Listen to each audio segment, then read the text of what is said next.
sedekah itu kapan saja, lebih cepat lebih bagus, apalagi kita tahu orang yang membutuhkannya. Adapun masalah sedekah subuh, tidak ada kekhususan sedekah subuh. Selama ini kita ramai mendengar tentang istilah sedekah subuh. Ada satu riwayat dari baginda Nabi misalnya, bakiru bis-sadaqati fa inna al-bala'a la yatakhatta as-sadaqata. Bergegaslah di pagi-pagi hari engkau untuk bersedekah. Karena apa? Untuk menolak bala. Sebab bala itu tidak akan bisa melewati sedekah. Akan tapi hadis ini para ulama memandang bukan sebagai hadis yang bisa dipakai. Bahkan Ibnu Jauzi sendiri mengumpulkan hadis dalam hadis-hadis yang tidak benar. Tapi mungkin saja hadis benar, tapi ada hadis lain riwayat bahwasanya Nabi bersabda dalam hadis riwayat Imam Bukhari Muslim, ma min yaumin yusbihul ibadu fihi illa wal malakani yanzilani wa yaqulu ahaduhuma Allahumma a'ti munfiqan khalafa wal akhar Allahumma a'ti mumsikan talafa. Allahumma a'ti mumsikan talafa. Tidak ada hari yang datang, setiap hari kepada hamba-hamba Allah kecuali ada dua malaikat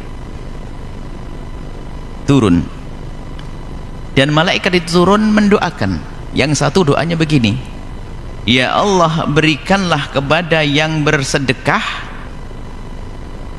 pengganti hartanya. Didoain malaikat. Yang satu malaikat doain, ya Allah, bagi yang pelit hancurkan hartanya. Oh, serem. Maka bisa saja sedekah subuh dimasukkan dari sini supaya kita dapat doanya malaikat dari pagi-pagi, boleh saja. Artinya biarpun siang doanya tetap dapat, karena itu dari pagi setiap hari itu. Doakannya kapan? Ya sehari itu mendoakan malaikat itu, bukan dibagi saja, bukan. Cuma kalau ada orang punya gerakan sedekah bagi, bukan yang salah, bukan sesuatu yang salah. Cuman nggak ada kekhususan tentang itu. Akan tapi kalau malaikat tadi, tidak ada hari datang kepada hamba Allah kecuali ada dua malaikat. Dua malaikat doain siapa saja. Sedekahnya tidak harus pagi, mungkin siang, mungkin. Maka masalah kebaikannya dikembalikan kepada yang memerlukannya.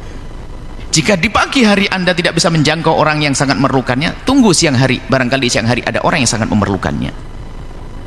Ya, jangan sampai memaksakan sedekah pagi akhirnya dikasih tetangganya yang tidak terlalu butuh. Kenapa? Kasih yang agak jauh di kampung sebelah. Wah, jauh, nanti kesiangan. Lah, Anda begitu, tunggu sampai siang di sana. Karena ada yang lebih butuh, dia sakit, fakir, banyak utang lagi, kecelakaan, kan banyak, perlu ditonton. Jadi hadis tersebut adalah sifatnya sehari itu, bukan di pagi saja. Hanya nggak ada masalah, boleh-boleh saja. Jadi kalau ada orang punya gerakan sedekah pagi, bukan sesuatu yang terlarang. Itu adalah mencari start awal-awal, boleh. Sebelum kemana-mana, ayo sedekah di sini, boleh sah. Cuman secara khusus nggak ada keistimewaan itu.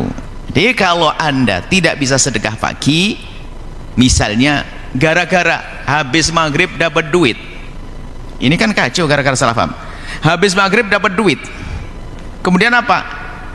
Habis maghrib juga ada orang yang membutuhkannya, tapi dia tidak mau sedekah. Kenapa? Kata Ustadz, sedekah pagi, besok pagi aja. Ya, orang butuhnya sekarang, nunggu besok pagi lah. Ini kesalahpahaman sedekah pagi kalau begitu namanya. Makanya kita perlu ingatkan di sini, mana yang lebih dibutuhkan, itu yang hendaknya kita dahulukan. Biarpun tidak pagi, malam hari orang butuhkan. Misalnya Allah, ada orang sakit, telepon minta bantuan, saya pengen sedekah, mau transfer, kan telepon sekarang pakai ini, transfer. Aduh, sedekah pagi, aduh, sedekah pagi, jangan-jangan nggak dapat pahala pagi. Lebih bagus sekarang cepat kasihkan, nggak usah nunggu pagi. Ini mengapa perlu kita jelaskan di sini, takut ada orang salah memahami masalah sedekah pagi sehingga semuanya nunggu pagi, padahal malam hari sudah ditunggu-tunggu sedekahnya. Gara-gara lewat pagi, besok lagi, gara-gara sedekah pagi. Jelasnya insya Allah sedekah pagi, kalau ada orang dengan sedekah pagi, hal diterima dan baik-baik. Riwayat dari Nabi tadi, dua malaikat mendoakan. Itu saja masalah kami. Bagi Anda ingin sedekah, terserah, Anda yang lebih tahu. Yang penting adalah Anda ingin mengeluarkan kekikiran dari hati Anda, dan Anda ingin mendapatkan pahala dari Allah. Nah, kalau sudah begitu, pahala itu bukan sanjungan, maka Anda timbang mana yang lebih maslahat untuk orang yang nerimanya. Apakah manusia, orang per orang, atau lembaga? Anda lihat mana yang lebih manfaat.